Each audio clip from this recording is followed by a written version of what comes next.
Salut à tous, j'espère que vous allez bien. Et aujourd'hui on se retrouve pour la vidéo d'un jeu, d'une licence que j'adore tellement, c'est Alien versus Predator. Et on voit ça tout de suite après le générique.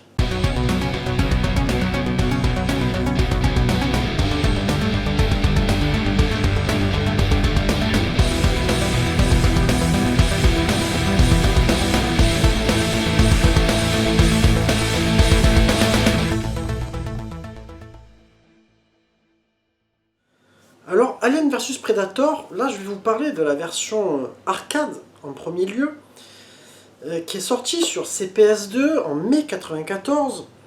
Un jeu pour lequel tu pouvais jouer de 1 à 3 joueurs, donc sous forme de beat'em all. Hein. En gros, l'histoire, c'est que tu as les aliens qui sont arrivés aux États-Unis, tu vois. Bon, c'est normal, en même temps, c'est une licence américaine, donc il fallait que ça se passe chez eux. Tant mieux, ça se passe pas chez nous, hein, parce que franchement, si ça arrive chez nous, on est mal barré. Et donc là, ils ont décidé d'en faire une forme de beat'em all, où tu vas choisir 4 persos, 2 cyborgs en fait, hein, c'est-à-dire tu vas voir Lieutenant Lin Kurosawa, qui est un cyborg, hein, c'est le futur en même temps, qui va se servir d'un katana et d'un pistolet mitrailleur. Tu auras le Major Dutch Schaefer, qui lui est un Marines aussi, mais sous forme de cyborg, qui va lui avoir une mitrailleuse, etc. Hein. Après, tu as des armes que tu ramasses aussi dans le jeu. Et tu auras le choix entre 2 Predators, un guerrier Predator et un chasseur Predator. Alors, tu en as un qui va beaucoup se servir de son laser de l'épaule, si je dis pas de bêtises, et de son espèce d'arme là qu'il avait, cette espèce de grande lance en fait, hein, je trouve pas le mot. Et t'en as l'autre qui va se servir aussi de son disque en fait. Tu sais que tu vois dans le film là, tu le vois tu vois bien dans le Predator 2, je crois, c'est dans le 2 que tu le vois avec son truc qu'il l'envoie là, et qui revient. Et du coup, ben en fait, c'est un jeu moi que j'avais connu, je me rappelle peut-être pas avoir vu en arcade, enfin c'est fou, j'ai des souvenirs très très flous.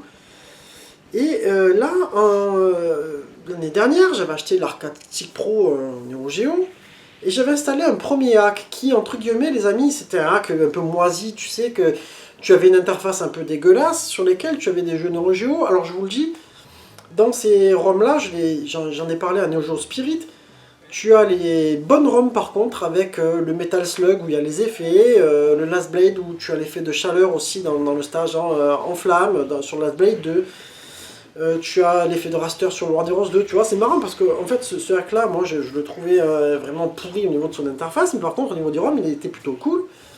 Et il y avait donc des jeux d'arcade, et moi je ne l'ai jamais effacé. Du coup je suis revenu dessus, et ça m'a permis de redécouvrir ce jeu là, et je me suis régalé, franchement un superbe jeu. Alors à savoir que, ça c'est avant de passer au test, il y a eu une version sur Super Famicom et Super Nintendo qui est sortie en 93, mais qui n'est pas du tout pareil. C'est un beat'em all qui a été d'ailleurs assez décrié. Hein, moi j'ai vu des notes tournées à 8 sur 20. Alors moi je l'avais eu sur Super Famicom, je l'ai retesté un petit peu pour cette vidéo. C'est vrai que malheureusement tu t'ennuies vite. Graphiquement c'était pas flambant, c'est un peu mou, tu vois, ça n'a rien à voir avec cette version arcade, ce qui est dommage, ils auraient dû leur adapter cette version arcade sur les consoles 16 bits de cette époque. Et donc je vais te proposer maintenant d'enchaîner sur le test de ce fameux jeu. Alors, graphiquement, ben, franchement c'est beau, c'est vraiment sympathique, tu es plongé dans l'univers, en même temps c'est cool parce que tu es dans une ville aussi, tu vois, tu as de belles couleurs. En même temps, ça fait un petit peu apocalyptique par moment sur les thèmes que tu vas avoir au niveau des stages, etc. Moi, je trouve que c'était vraiment réussi. Et si je dois mettre une note, je lui laisserai toujours un 17 sur 20 pour les graphismes. Parce que franchement, c'est vraiment... puis c'est très original. Moi, j'ai beaucoup aimé. Au niveau animation, alors après, moi, je tiens à le dire, ben, j'ai joué tout seul. J'ai pas joué à deux. Ni 3, enfin sur cette version là, je sais pas après sur cette version émulée, je sais pas si on peut jouer à 3, mais en tout cas à 2, on peut rebrancher 2 manettes. Moi, en ce qui concerne le jeu en player, ça a été très fluide. Je trouve que les mouvements des personnages sont super bien faits, ceux des Predators ressemblent à ceux du film. C'est pas, pour moi, même les aliens aussi, il faut parler des ennemis, j'ai oublié de parler de ça. Moi je trouve qu'il bouge plutôt bien, c'est bien réussi, donc je resterai aussi sur un 17/20 pour cette fameuse animation. Au niveau jouabilité, bah, c'est du beat'em all les amis, donc je crois que, alors si je dis pas de bêtises, tu te sers de 2 ou 3 boutons, un bouton de saut je crois, un bouton pour frapper normalement, et un bouton pour tirer avec les armes qui se rechargent, et d'ailleurs à un moment donné, c'est pas infini, donc tu dois attendre que ça recharge, et donc du coup bah, je te dirais qu'en jouabilité ça vient très vite.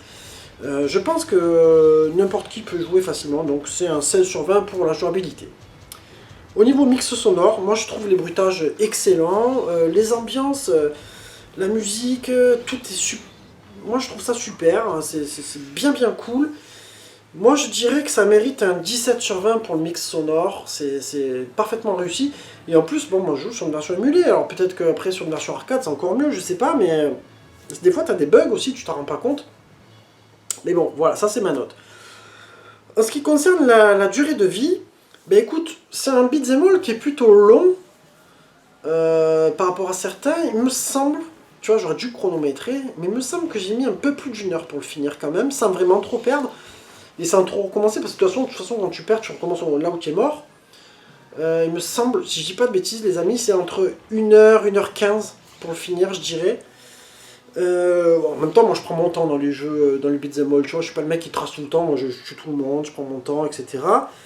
Et en plus, je pense que si tu joues à deux, eh ben, franchement, c'est vraiment un jeu à faire. Après, un arcade, si tu as la chance de retourner sur une borne d'arcade avec 3 players, alors ça, je pense qu'il va falloir la trouver. Ça doit être quand même la grande éclate. Donc je dirais que ça mérite un bon 16/20 pour la durée de vie. C'est bon c'est une bonne note pour un jeu d'arcade. Donc en verdict, moi je vais arriver sur du 17/20. Pour moi, c'est un excellent jeu qui exploite bien cette licence. Il n'y en a pas eu beaucoup qui ont bien exploité ce Alien vs Predator. Et je trouve que c'est dommage parce qu'il est uniquement en arcade. Et s'ils avaient réussi à faire même une version, tu vois, si c'était pas sorti, si c'était sorti un peu plus tard, peut-être sur l'époque PS1 par exemple, tu vois, on aurait pu refaire une superbe version arcade, ça aurait pu bien marcher, je pense. Mais bon, c'est comme ça, c'est la vie. Mais ça fait super plaisir, justement, grâce à ces petites machines, de pouvoir y rejouer. Voilà, on arrive sur la fin de ma vidéo. Je vous laisserai quelques images plein écran. En attendant, je vous embrasse tous. N'oubliez pas de liker, partager, commenter, etc. si la vidéo vous a plu. Et puis, je vous dis à très bientôt, les amis. Ciao, ciao.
Okay.